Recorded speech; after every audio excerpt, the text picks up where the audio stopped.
¿Qué tal? Yo soy Leticia Calderón Chelios, profesora e investigadora del Instituto Mora en la Ciudad de México. Bueno, fíjate, hay un montón de cosas de lo que tú preguntas y creo que da para comentar mucho.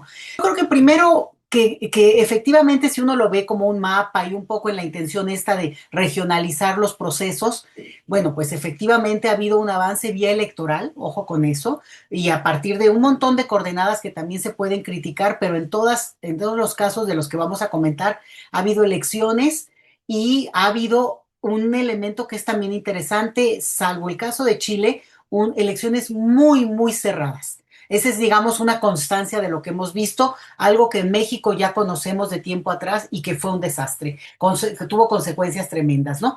Pero esto también te habla de que no es que hay un giro a la derecha, sino un avance pírrico, si quieres, pero con el poder en la mano de parte de la derecha, en cada uno de los países. Y también esto hay que tener cuidado porque de repente las historias como región, bueno, valen porque de repente te dan pistas, ¿no? Iluminan, pero no es, yo estoy en contra de esta lectura de México se va quedando solo. No, bueno, solo no, nosotros somos uno de los países más grandes, deja tú del continente, del planeta. Y en ese sentido el liderazgo, la presencia, la importancia de nuestra propia historia. Incluso te diría de dónde venimos, porque a dónde han llegado o lo que oímos de países como Argentina, lo que le puede pasar ahora a Colombia, mismo Ecuador, pues nosotros de ahí venimos. O sea, nosotros salimos de eso. Entonces, ¿no? Ponerle también contexto, contexto histórico, incluso contexto regional en nuestras propias geografías. Y yo lo digo así porque, por ejemplo, ahora el caso de Colombia resalta mucho con una izquierda en el poder que al final de cuentas no alcanza, no le alcanza para ratificarse con un segundo momento, un segundo periodo que hubiera sido en la voz de Cepeda, ¿no? Sustituyendo a Petro.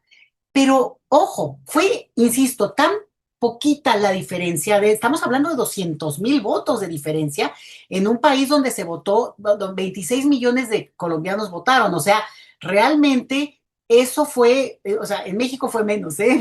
El porcentaje, o sea, para recordar ese punto, 56% de diferencia en 2006 en México.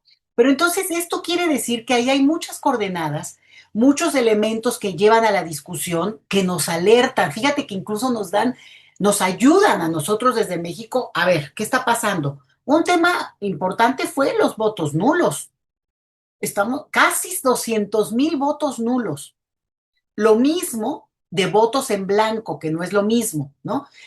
Y en un país donde, no, si bien el voto no es obligatorio, pero sí hay una serie de consecuencias, digamos, no definitivas, pero sí administrativas que la gente, pues digo, de repente ni siquiera las registra, pero sí las hay en Colombia.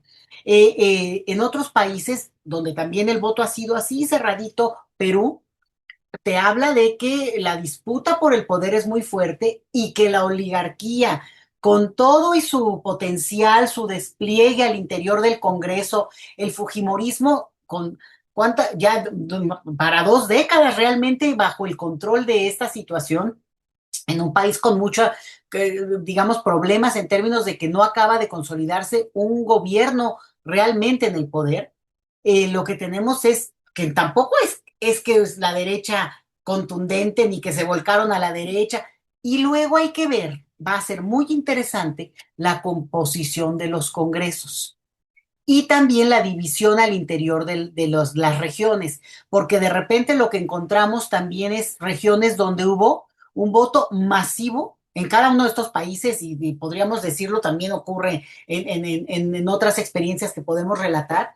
Bueno, hay una clara preferencia por la izquierda si tú quieres, pero también un voto muy fuerte por la derecha. Entonces, ahí no hay, sin tanta digamos así, cercanía. Entonces te da pistas. Y la otra cosa que yo te diría, bueno, aquí nosotros tenemos un enemigo común y no hay que soslayarlo, no hay que quitarle, pero naditita de responsabilidad, que es Estados Unidos y cómo juega. Pero también hay que decir que el electorado, por más manipulable que pueda ser, controlable que pueda ser, bueno, en este esquema fue y votó.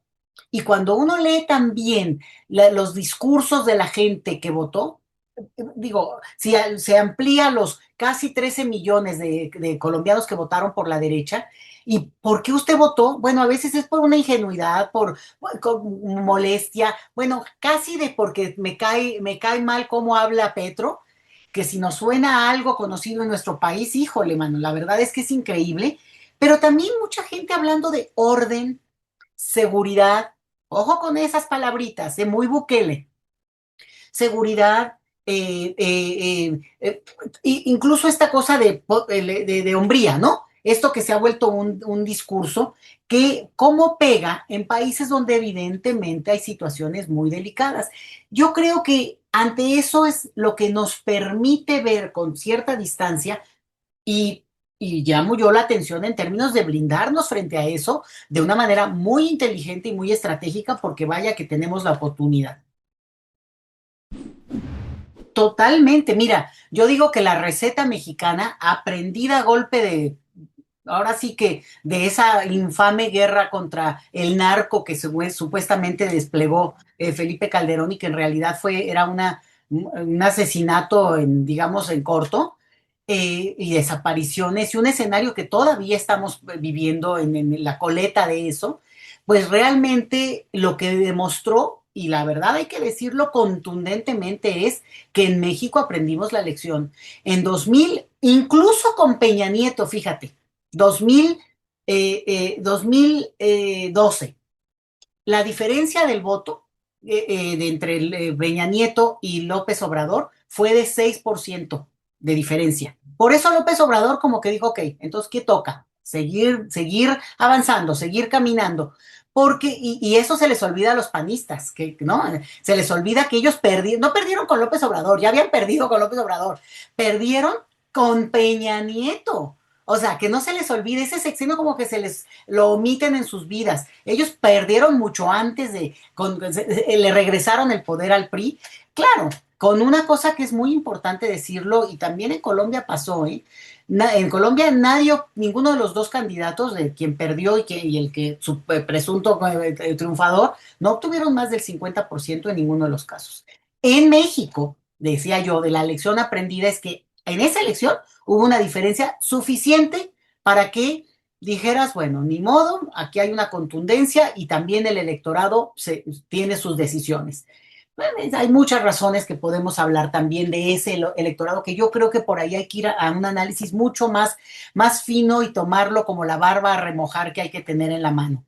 Pero la otra es que en el 2018 la diferencia de 20% de votos entre la opción del prianismo, digamos que ya se delató totalmente después, bueno, ya fue una cosa, un contubernio muy evidente, eh, fue para decir, así estamos diciendo, esto es lo que queremos. Fue impresionante, pero todavía más impresionante, lo digo con mucho gusto, pero también vaya, que creo que hay que creérnosla.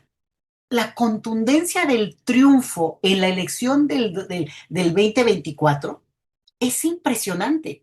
30% de diferencia. Nada de que 0.058 esa vez que le rascábamos, que habría que analizar, volver a ese momento donde la mitad del país, de los electores por lo menos, quedamos inconformes con ese resultado, como está pasando en otras partes, salvo un elemento. En Colombia, Cepeda salió a reconocer el triunfo de la derecha a las menos de 24 horas, ¿no? 24, 48 horas. Entonces, en ese sentido, yo creo que la lección mexicana, tenemos dos grandes lecciones, muchas, pero esta es una, no para el mundo, para nosotros mismos, es la elección tiene que ser contundente, el triunfo tiene que ser aplastante, tiene que decirle al otro, no para descartarlo, pero sí para decirle, siéntate, escucha lo que está diciendo el electorado, deja de decir payasadas como le siguen haciendo, pero escucha,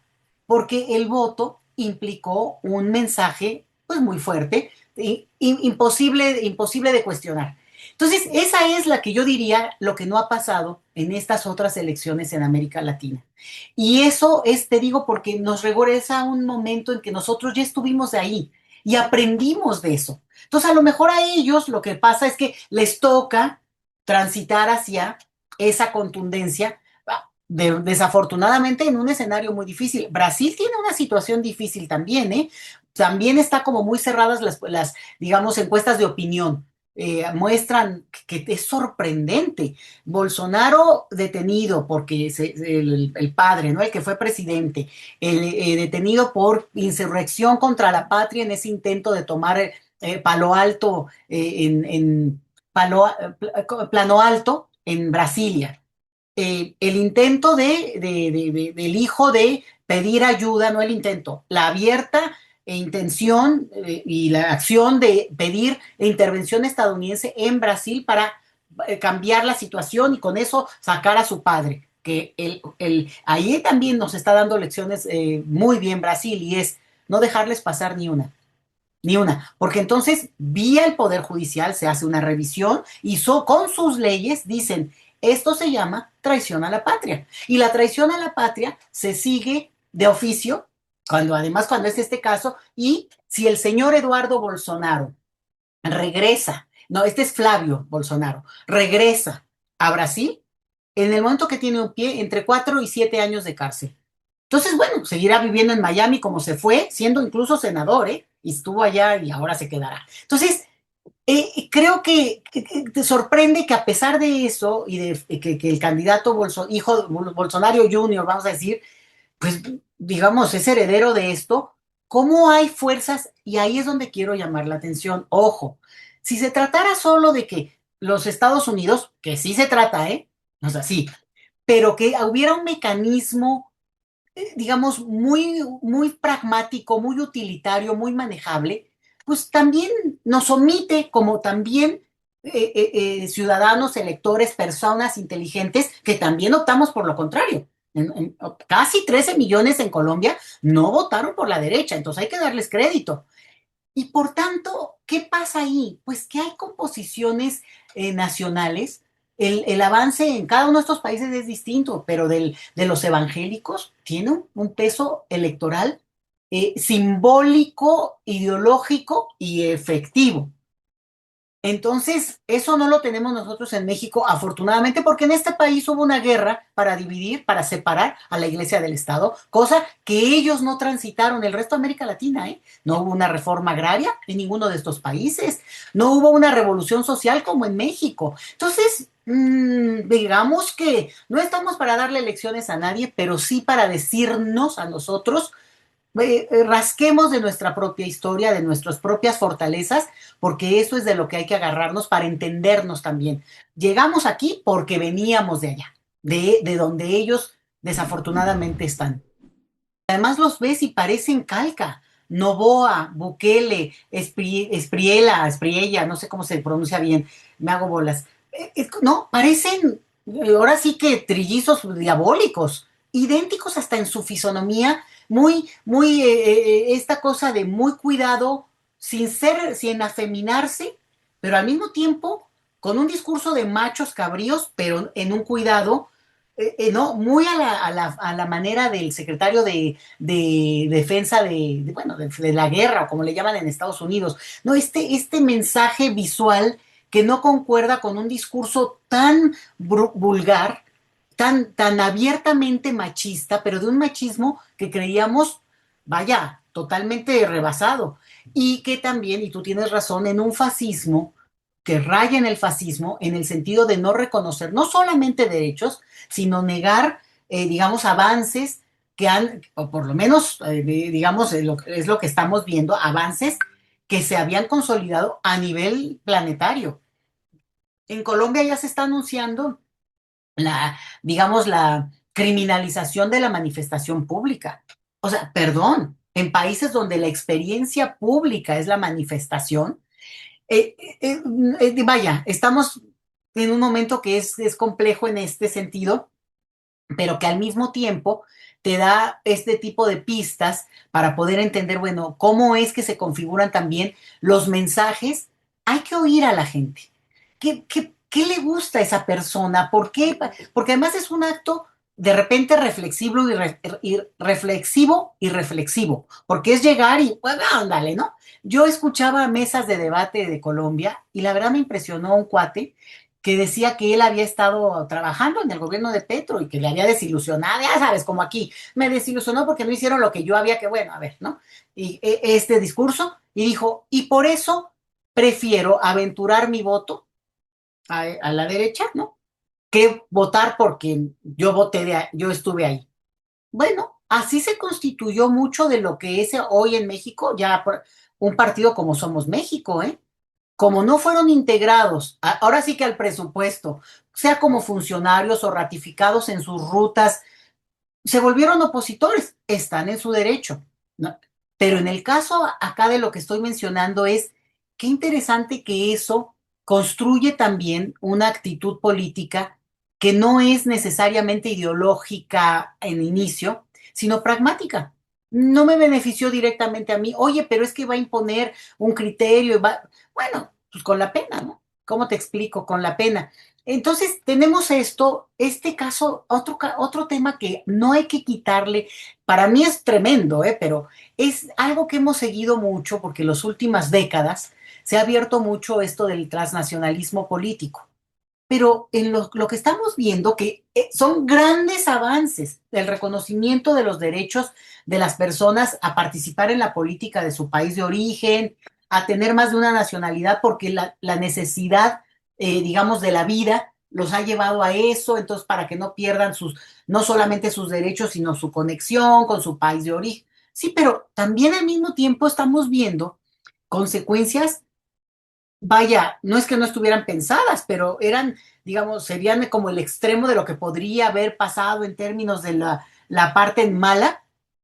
Tanto Noboa, nacido en Miami, el presidente de Ecuador, y ahora Espriella, él se naturalizó hace 3 años estadounidense, juró a la bandera estadounidense y claro, estas son cosas simbólicas. Incluso hace, pasandito la pandemia, él hizo un video diciendo, bueno, pues definitivamente este es un país de porquería, ¿no? Colombia, yo ya no puedo vivir aquí, mi familia merece otra cosa, ta, ta, ta. Y se trasladaron pues, gente muy rica de esa oligarquía, porque para si hay una oligarquía es la colombiana, ¿eh? Bueno, hay otras también, ¿no? La brasileña es fuerte.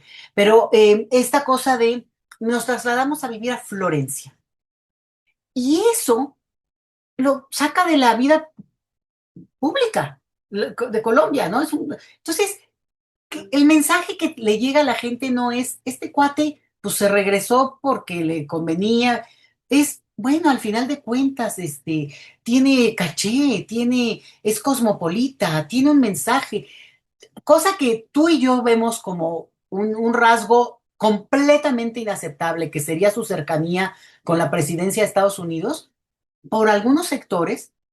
Aquí el chiste es que sean los menos, es visto como algo positivo. Es que, ahora, esa es una paradoja. Hay que tener aquí en cuenta ese nivel dual. Tienen una cercanía, el que me digas. Bolsonaro, Kast, Fujimori, Noboa, Bukele, bueno, y por supuesto Espriella, con Donald Trump y su presidencia, gobierno y personaje que está en sus peores momentos de popularidad. Es decir, los estadounidenses son tan pragmáticos que por supuesto se van a montar en todo lo que les deje como herencia a Trump y le harán al cuento tantito de que le cambian y que medio, ¿no? Pero vaya que les son pragmáticos y gandallas. Pero digamos, estos personajes están ahora con el que eventualmente puede ser el perdedor estadounidense y lo es a nivel mundial, en términos de opinión pública mundial. Y luego esta obsesión es muy interesante con el sionismo. O sea, ¿cuál es el enemigo público mundial de este momento? El sionismo rapaz, voraz, asesino. ¿Y qué tenemos? Que esta gente lo primero que hizo, Espriela, es una reunión, no sé si fue lo primero o lo que públicamente salió, a besar la bandera de Israel, y que no es Israel, ¿eh? No es el país Israel ni los israelíes, es la parte sionista criminal asesina de ese país, de esa sociedad, de ese Estado. Y ahí, esa alianza es muy interesante, es muy compleja porque lo que estamos viendo es que también es la misma que tiene Estados Unidos. con Israel. O sea, Israel es realmente un caso que habría que hablar aparte, pero que también interviene en estas elecciones y el mensaje que manda a algunos, en lugar de ser algo como decir, oye, esos son los asesinos de niños, es, es la herencia bíblica. ¿Herencia bíblica de qué? ¿No? Pero es si no tenemos esto en el radar, nosotros desde aquí, y sobre todo como un movimiento político que se abre a muchas experiencias y a unos electorados complejos, diversos en cada sociedad, ¿no? Local, subregional, pero también los candidatos, no te vaya a salir uno, ojo, Morena está albergando a partidarios de esa corriente evangélica. O sea, lo está albergando no porque digamos, a descartar a ningún ciudadano, pero no lo puedes albergar en el sentido de que vaya imponiendo una ideología y un pensamiento que justamente va en esa misma línea. Ahí es donde yo digo, a ver, no, sí hay restricciones, sí se reserva el derecho de admisión. ¿Cómo no? No a un país, pero sí a un partido, por ejemplo, ¿no? A un movimiento. Entonces, es el tipo de cosas que si las dejamos pasar como, bueno, bueno, ni modo, o sea, pues es así son ellos, ¿no? Así, esa es su religión. No, no, no es problema de su religión, su derecho está, sino cómo hay un uso deliberado de esa religión en estos términos políticos. Mira, lo de Estados Unidos primero. Yo lo veía lejano y decía hay que tener mucha mesura porque el electorado estadounidense también es muy pragmático, digamos, se calienta muy fácil con lo que les conviene. No ven el resto del planeta. No digo, de repente alguna causa, algún momento y todo, pero fuera de ahí, nota lo que les importa es si subió 2 centavos el galón o no, y según ellos creen que eso no tienen idea lo que es la inflación. Pero sí me parece que ahora sí, la elección de noviembre va a ser muy importante para lo que podamos leer de América Latina, ahí sí como región, porque sí va a representar un mensaje para el mundo entero que se está esperando, pero esta especulación, si no se traduce en votos, pues es el malestar o, ¿no? Así, como pasa casi que con los artistas, que es la manera como lo maneja Trump. Entonces, creo que ahí va a haber, falta tiempo, falta un buen tiempo, pero va a ser un momento importante y al final de cuentas también una situación que resultó inesperada y es Irán, el estrecho de Hormuz. O sea, ahí esta situación que cambió la correlación de fuerzas, no solo para Estados Unidos e Israel en algún nivel, pero también la narrativa pública internacional de que no hay nadie que se les ponga enfrente y somos todos súbditos, ¿no? De esos gandallas. Resulta que de repente hay quienes empiezan a moverse por otro lado y aunque sea en términos de mensaje, es muy potente. Y no descartes algo que voy a decir y que sale de este panorama, pero es importante. Estados Unidos le cierra las puertas a la selección de Irán, pero México y la FIFA, o sea, la FIFA, esa transnacional también gandalla, le pide a México que si los recibe, pues ya sabemos, en la historia, ¿no? Pero eso, en 50 años nos vamos a estar acordando. ¿Por qué? Porque genera una relación simbólica, un mensaje de que, bueno, pues México no solo no está peleado con Irán, sino resultó que hasta tenemos los mismos colores de bandera y mira, siendo un país tan lejano para nosotros, digo, quienes conozcan a población iraní en México a lo mejor tienen otra relación, pero en general. Y por tanto eso también manda un mensaje de una cercanía no pensada que se provocó por una cosa totalmente casual, ¿no? Entonces, ojo con ella, además en la frontera, en la mera frontera. Bueno, ese es por el lado. Por el lado de México, yo creo que ha habido cambios muy importantes al interior del movimiento desde el progresismo, desde la izquierda, y sí se tiene ya que hacer una limpia muy fuerte de las candidaturas, se tiene que dar un seguimiento y no se tiene que volver a dejar pasar ya, digamos, este es un mensaje que la ciudadanía quiere. Ya no puede haber pluris en la 4T. No, es que sigue la ley. No, no, no, no. Que siga la ley es como con el nepotismo. Que siga no quiere decir que nosotros lo vamos a aplicar. Nosotros avanzamos. Entonces, pluris no. Hagan rifas. Y el que de los que se inscriban para candidatos, ¿no? Digo, no vaya a tocarte a ti o a mí porque no estamos en esa lista, pero ¿no me entiendes? O sea, ¿de qué? ¿Por qué no? porque resulta que también esa es una posibilidad de que gente que de repente es inesperada en esto pueda participar. Entonces, a lo que voy, no debe haber curules sin votos, que es algo que queríamos en la reforma electoral, pero creo que eso es a nivel de la política local, pero también en la relación con Estados Unidos, la fortaleza que pueda tener un movimiento y la legitimidad le ha dado muy buenos dividendos al país.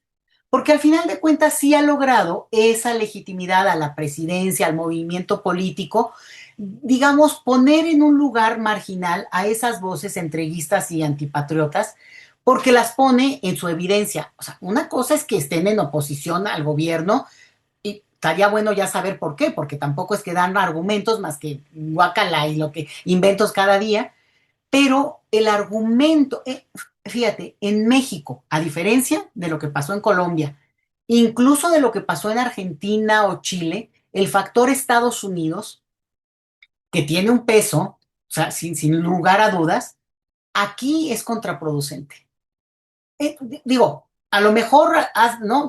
Pero se la ganó pues se la ganó a pulso Trump, ¿eh? Porque ya había un margen donde la opinión pública mexicana ya había cambiado, digamos, su efecto tuvo el neoliberalismo, pero sí creo que esto es una de las cosas que se tienen que usar y aprovechar mucho y decir, y vaya, en la relación bilateral, mantener este rollo, ¿no? Si mantener la calma, lo que sea, va a ser muy fuerte, muy importante el tema del TEMEC, cómo quede, cómo se avance, pero también que la percepción de nosotros, la ciudadanía, implique que, que eso de que no se vende la patria sea verdad.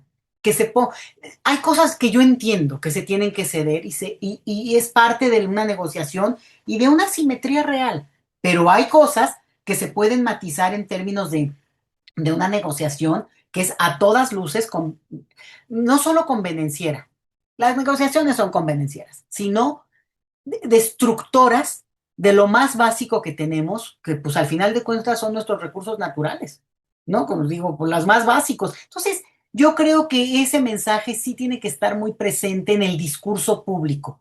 Sí estamos hablando a nombre de la nación, pero en serio, y sí te diría, para cerrarle, que en México sí se tiene que reconsiderar que hay ciertos grupos que merecen mayor atención que el gobierno no les ha dado, porque hay una preocupación generalizada, ¿no? Para estos grupos. Vaya, no me quiero extender porque sería ya otro tema, pero que eso cuenta a favor de una narrativa de ser un gobierno del pueblo, vaya, ¿no? Y que eso contrasta con el gobierno de la oligarquía más rica del planeta, que es la de Estados Unidos. Y pues ese contraste siempre ayuda y creo que estamos en muy buen momento y no nos sirve esto de la región y estamos solos, no, nada de solos, solitos y con quien se pueda. Así que generando alianzas, yo creo que ampliando las alianzas incluso con otros continentes, con otros imaginarios, porque México no voltea a ver a Asia, México no voltea a ver a África, pero sí creo que tendríamos que estarlo haciendo poco a poco. No, hombre, gracias siempre y vamos a echarle con ganas todos.